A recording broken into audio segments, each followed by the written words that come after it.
سلام، من سهیل رجب هستم، خواننده و مدرس آواز ایرانی و این اپیزود سوم از مجموعه آموزش صداسازی بر اساس متد CVT. خیلی سال پیش وقتی که خودم هنرجوی آواز بودم به یه گروهی معرفی شدم برای اینکه باهاشون توی کنسرتی که قرار بود داشته باشن توی یکی دو تا قطعه به عنوان خواننده همراهی بکنم. خیلی خوشحال بودم از این داستان، خیلی خوشحال بودم از اینکه قراره همچین تجربه‌ای رو داشته باشم و نهایت تلاشم رو میخواستم به کار بگیرم برای اینکه این تجربه موفقیت آمیز باشه. گذشت و به زمان تمرین رسید و روزی رسید که باید میرفتم تمرین. کلی قبل از اینکه برم تمرین رو خودم کار کردم که باید بهترین عملکرد رو داشته باشم، باید بیشترین تلاشم رو بکنم برای اینکه خوب آواز بخونم توی این گروه. شروع شد تمرین، یه 10 دقیقه گذشت، من از اینجا انرژیم رو شروع کردم و هر چقدر تمرین پیش رفت من انرژیم اومد پایین. احساس کردم که هی داره صدام تحلیل میره. 10 دقیقه یک رو که گذشت احساس کردم که صدام دیگه اون صدای 1 رو 20 دقیقه پیش نیست. گفتم خب شاید باید آب بیشتر بخورم، 1 لیوان 2 لیوان 3 لیوان. دیدم نه، صدام اولش خیلی شارپ و خیلی تمیز بود، هر چقدر میرفت جلوتر میرسید به اینجا که صدام اینجوری میشد، انگار که هر چقدر پیش میرفت صدام داشت میرفت عقبتر و دیگه به یه جایی رسید که بعد از نیم ساعت به زور حرف میزدم، چه برسه به اینکه بخوام آواز بخونم. دیگه هی منتظر بودم، لحظه شماری میکردم زودتر تمرین تموم شه، فقط برسم خونه. تمرینم بالاخره تموم شد. اصلا هم روز خوبی نبود برای من. قطعاتشون هم خیلی تکنیکی بود، خیلی رو نوت‌های بالا متمرکز بود و دیگه خلاصه من رسیدم خونه. تو راه هم کلی با خودم فکر کردم که چیکار میتونم بکنم که این مسئله حل بشه، مشکل کار کجاست. رسیدم خونه و از خستگی زیاد خوابم برد. چشمامو که بستم خواب دیدم یه آقایی با یه لباس سفید، دیدین هر کی معمولا خواب میبینه یه آقایی با لباس سفیدی سبزی چیزی تو فاصله دور وایساده بود، خیلی هم توپلی بود. اشاره کرد به من بیا.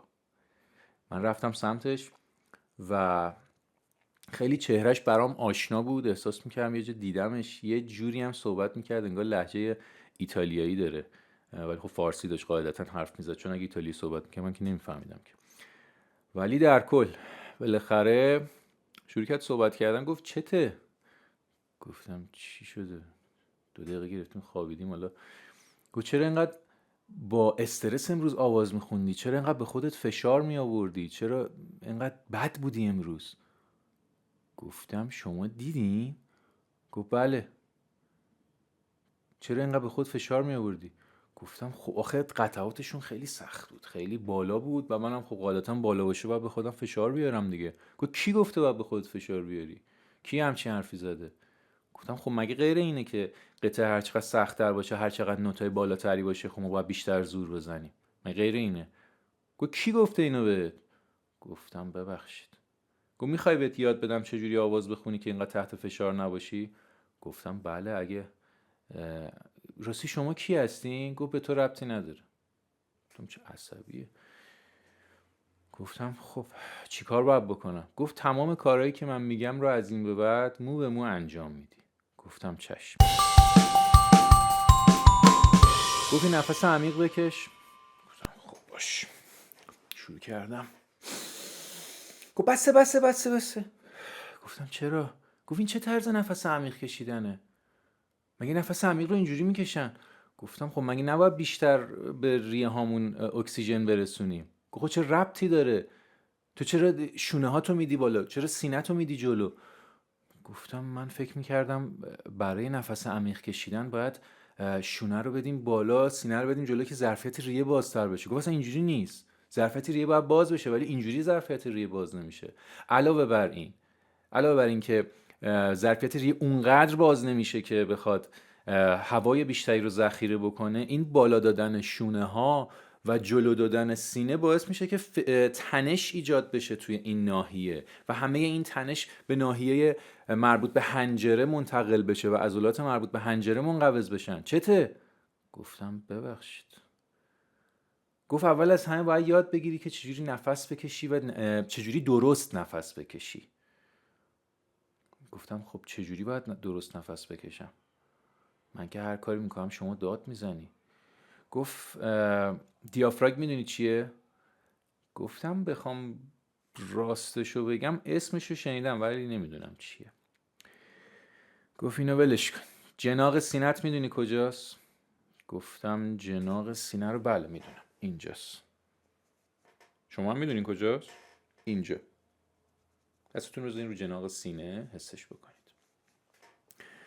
گفت توی محدوده جناق سینه که اینجا هست یه پرده عضلانیه که از اینجا کشیده شده رفته به سمت پشت و کمر و تمام این ناحیه رو در بر گرفته. به این پرده عضلانی میگن دیافراگم.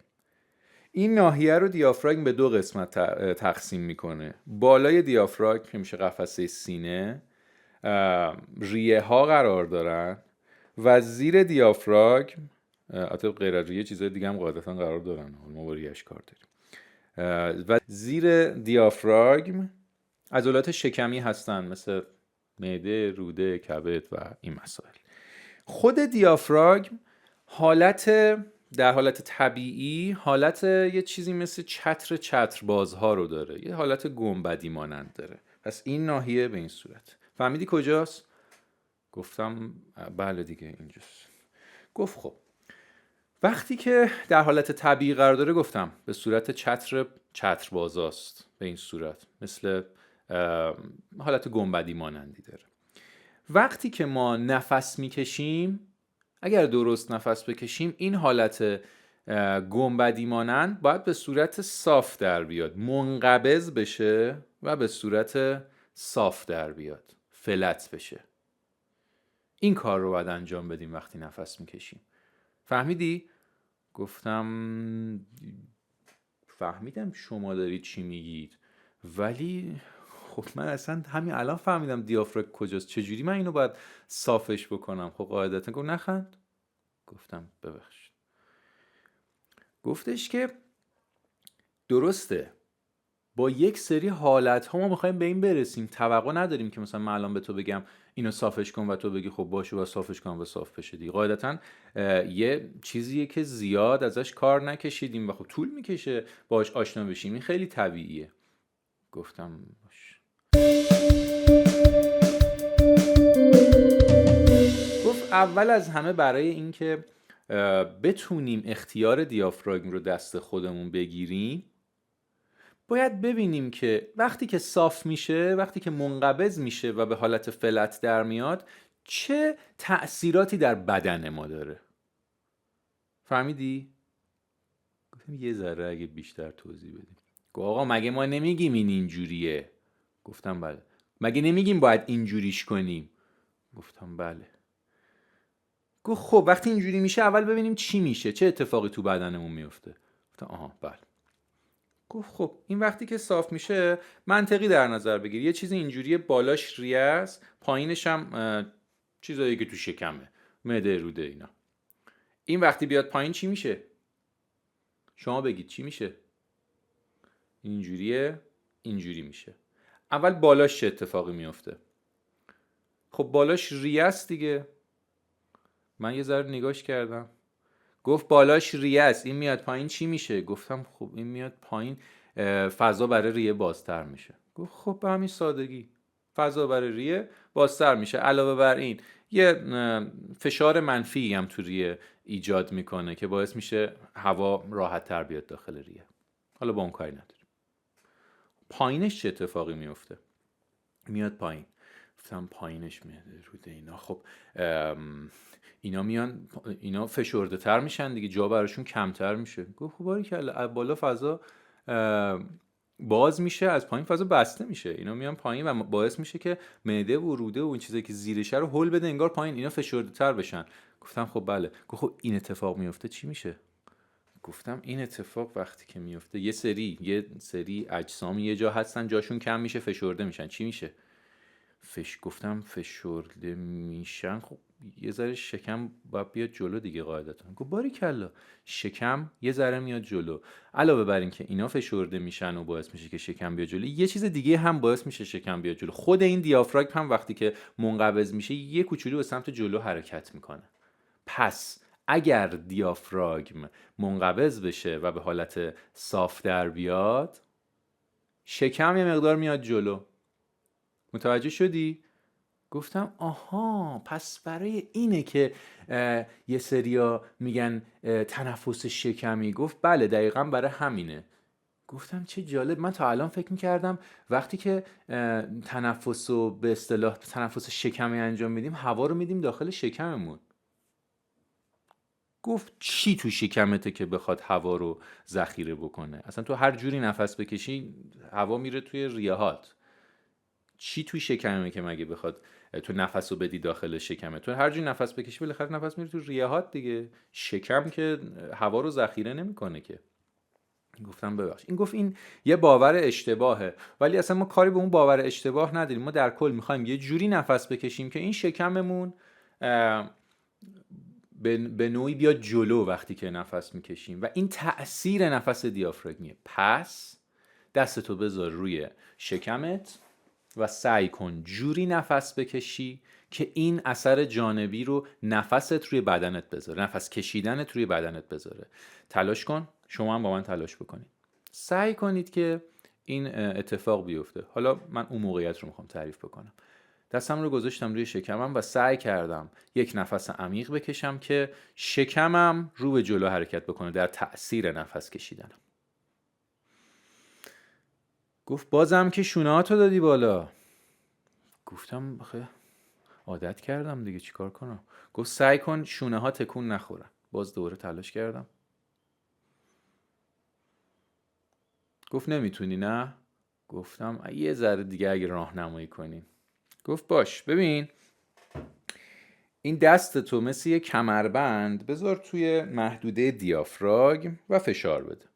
محدوده دیافراگم کجا بود؟ زیر جناق سینه. قشنگ اینجوری دست بیاد اون محدوده رو مثل کمربند در بر بگیری. گفتیم چه اتفاقی میفته؟ گفتیم علاوه بر این که این صاف میشه و عضلات چیزای زیرش رو، حالا زبونم چیریش، چیزایی که زیرش هستن مثل معده، روده و اینا رو هل میده به سمت پایین. علاوه بر این خودش هم یه کوچولو به سمت جلو حرکت میکنه. خب سعی کن این حرکت رو درک بکنی. همین، برو تو بدنت و آنالیز بکن که تو بدنت داره چه اتفاقی میفته. سعی کن یک جوری نفس بکشی که این اتفاقات بیفته، یعنی این محدوده یه کوچولو به جلو حرکت بکنه و یه چیزی که به این صورت صاف بشه توی این محدوده و شکمم رو به جلو حرکت بکنه، شکم بیاد جلو.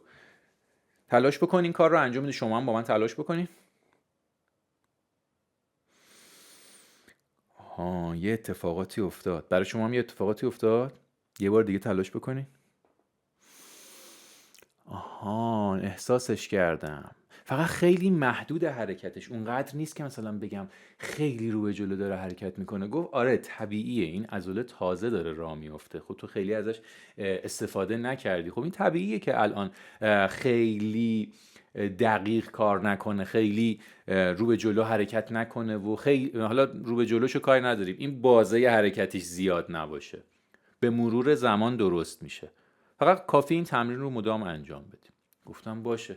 گفت حالا به اینم عادت نکن که همش این کمربنده رو ببندی اینجوری. به مرور زمان فقط ما میخوایم آنالیز بکنیم که اینجا داره چه اتفاقاتی میفته. بعد از اینکه درکش کردیم کم کم اینو برمی‌داریم و سعی میکنیم بدون عادت کردن به این کار رو انجام بدیم. آنالیز کن بدنت رو، مدام بدنت رو در طول تمرینات باید آنالیز بکنی. گفتم چشم. گفت خب حالا به جای اینکه دیگه کم کم این کمربنده رو مدام ببندی، یه دستتو بذار روی شکمت، یه دستت هم بذار روی سینت. این دوتا دست باید حرکت بدنت رو زیر نظر قرار بدن. دستی که روی سینه است این محدوده رو زیر نظر قرار میده، توجه میکنه که شونه ها بالا نرن، سینه هم زیاد تکون نخوره. اوکی؟ دست روی شکممون هم توجه میکنه که با دم رو به جلو حرکت بکنه این محدوده، با بازدم رو به عقب حرکت بکنه. اوکی، این کار رو انجام بدیم، شما هم انجام بدید. دم رو به جلو، بازدم رو به عقب. دقت کنید.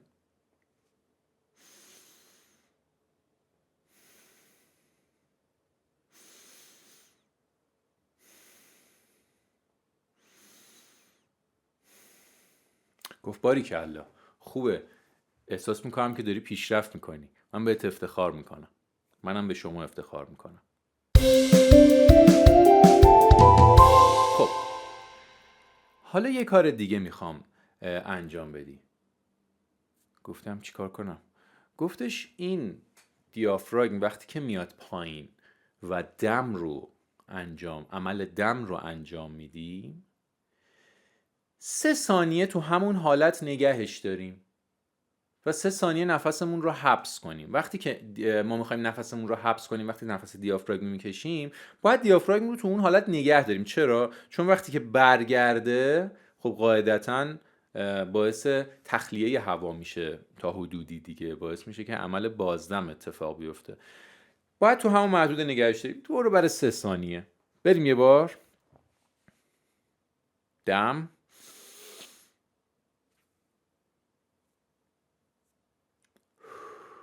یه بار دیگه.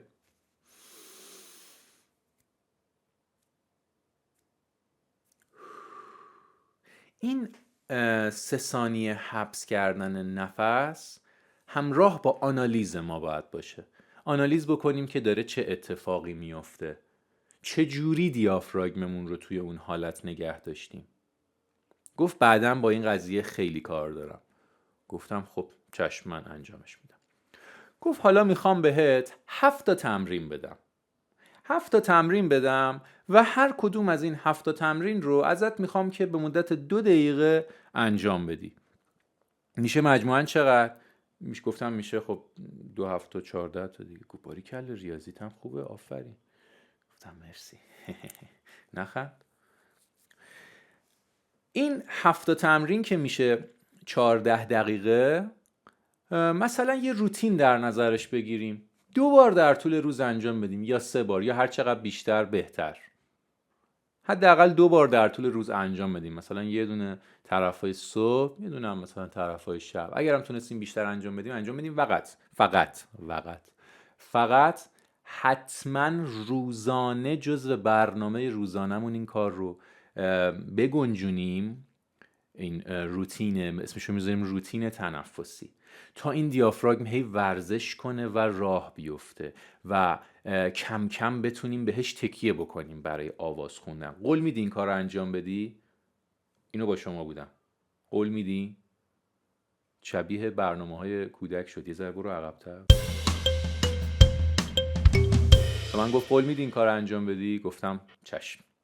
اگه کمک میکنه که خوب آواز بخونم و بتونم نوت‌های بالا رو راحت تر بخونم، حتما. گفت خب کمکت میکنه، انجامش بده. پس شد روزانه حداقل 2 بار این روتین 14 دقیقه‌ای، تقریبا 1 ربع رو انجامش بدیم. اوکی. خب تمرین اول همین کاری که الان داشتیم انجام میدادیم رو اول به صورت درازکش، به صورتی که چشما به سمت سقف باشه، این کار رو انجام میدیم. چشما به سمت سقف، یه دستمون رو میذاریم روی شکممون، یا اصلا میتونیم دست هم نذاریم روی شکممون. با توجه به اینکه درازکش هستیم، مثلا یه کتاب بذاریم روی شکممون. توجه بکنیم که شونه و سینه ثابت باشن. با عمل دم، وقتی که دیافراگم تقریبا صاف میشه، منقبض میشه، این کتابه باید بیاد بالا، یا دستمون با شکممون میاد بالا. شکممون باعث میشه که اون کتاب یا دست بیاد به سمت بالا حرکت بکنه. 3 ثانیه نفسمون رو حبس میکنیم و توجه میکنیم، آنالیز میکنیم که دیافراگم ما چجوری ثابت مونده، ما چجوری دیافراگممون رو ثابت نگه داشتیم.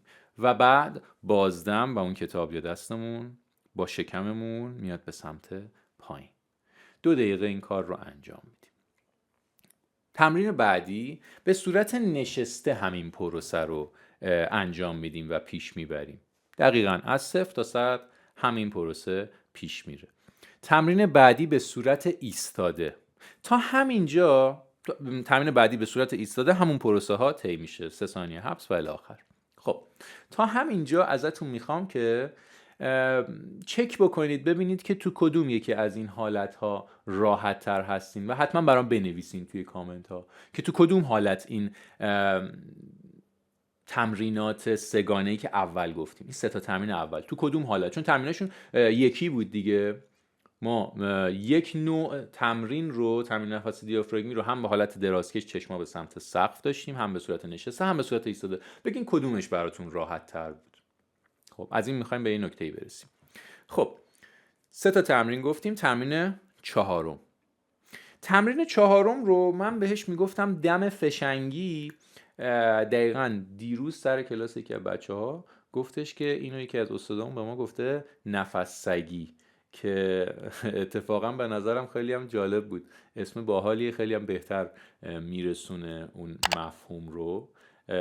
ولی خب من همچنان بهش میگم دم فشنگی چون حالا دیگه یه ذره توهین‌آمیزه، ولی تو پرانتزم اسمش رو میذاریم نفس سگی که بهتر متوجه بشین چجوری باید انجامش بدیم و توضیح اضافه نیاز نداشته باشه. خب همون دم فشنگی داخل پرانتز نفس سگی به این صورته که یه دستمون رو میذاریم جلوی دهنمون، یه دستمون هم میذاریم روی شکممون و به صورت فشنگی دمو میدیم داخل و بلافاصله بازدم، دقیقا مثل همون سگه به این صورت. خب چه اتفاقی میفته؟ دیافراگم اون کاری که داره انجام میده، انقباض و انبساطش که باعث میشه بیاد پایین و بره بالا، خیلی تون تون اتفاق میفته، اینجوری میشه و یه حالت ورزش داره واسه دیافراگم. اوکی، یه بار دیگه من انجام میدم ببینید دست من هی اینجوری میشه.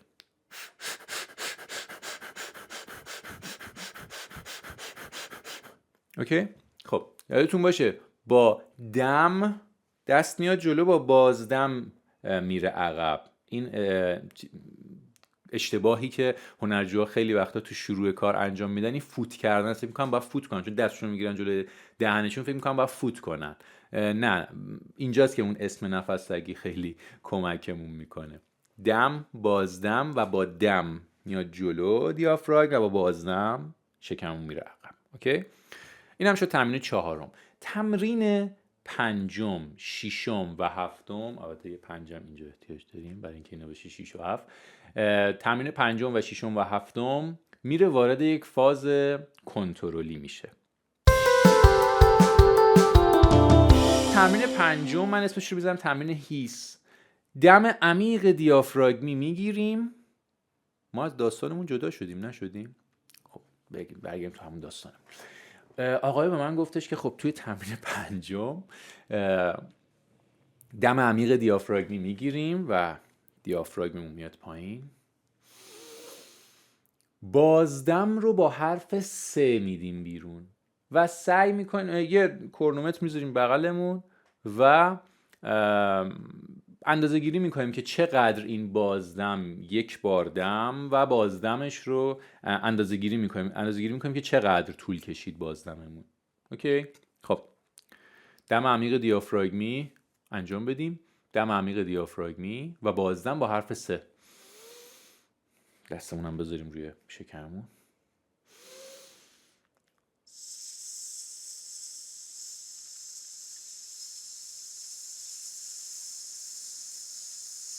الی آخر. ببین تا چقدر میتونیم این رو ادامه بدیم. گفتش که حتما ببین چقدر میتونی رکورد بزنی. گفتم من اینو احتمالاً زیاد میتونم انجام بدم، مثلا تا چقدر رکورد بزنم خوبه.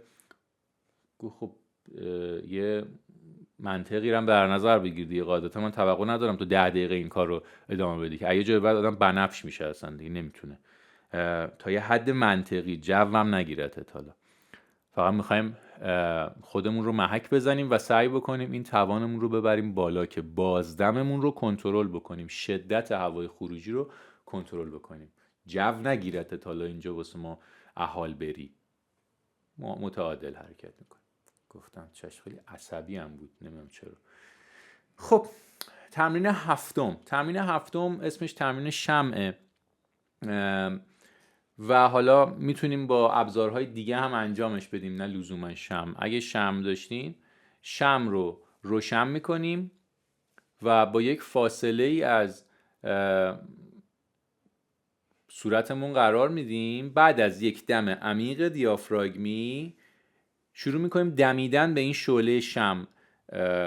اینجوری نشون بدم بهتره، در نظر بگیم من اینجا، اینم شعله شمعه. وقتی که شروع میکنیم فوت کردن این شعله شمع، یه زاویه‌ای میگیره، یه فاصله‌ای میگیره از ما. خب قاعدتا این شمع اینجوری هم داره میشه، حالا شمع اینقدر صاف نیست، یه زاویه‌ای از ما میگیره. ما سعی میکنیم این زاویه رو ثابت نگهش داریم. این زاویه باید ثابت باشه. اگه از ما دورتر بشه یا بره به سمت خاموش شدن، یعنی اینکه ما داریم بیش از حد به این میدمیم، فشار خروج هوا داره زیاد میشه. و یا اگر زیاد برگرده به سمت ما و فاصلش با ما کم بشه، زاویهش بیاد به سمت 90 درجه، داره فشار هوا کمتر میشه. سعی بکنیم ثابت نگهش داریم. چه جوری میتونیم ثابت نگهش داریم؟ وقتی که ریتم برگشت دیافراگم ثابت باشه. اینجوری نباشه که مثلا از اینجا تا اینجا با یه سرعتی باشه و یهویی برگرده. باید ثابت باشه این ریتم. چه جوری ثابته؟ توی تصویر داریم میبینیم که این شمعه فاصلش از ما ثابت میمونه تا حدی. اوکی؟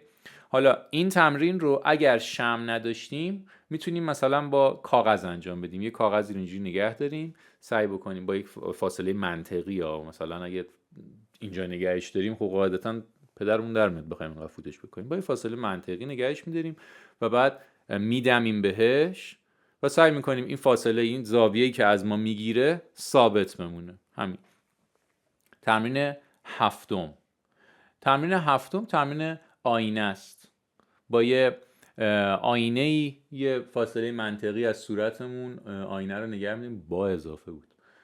یه فاصله منطقی آینه رو از صورتمون نگه می‌داریم و بعد از یک دم عمیق دیافراگمی توجه کنیم که همه تنفس‌هایی که ما الان داریم میگیریم توی این تمرینات باید حتما دیافراگمی باشه. فکر نمی‌کنم اینو نیاز بود اصلا توضیح بدم، ولی خب گفتم حالا بگم که یک دم عمیق دیافراگمی و شروع میکنیم ها کردن این آینه با یک فاصله منطقی. خب قاعدتا من آینه رو اینجا نگه دارم، نمیتونم اتفاق خاصی روش ایجاد بکنم که.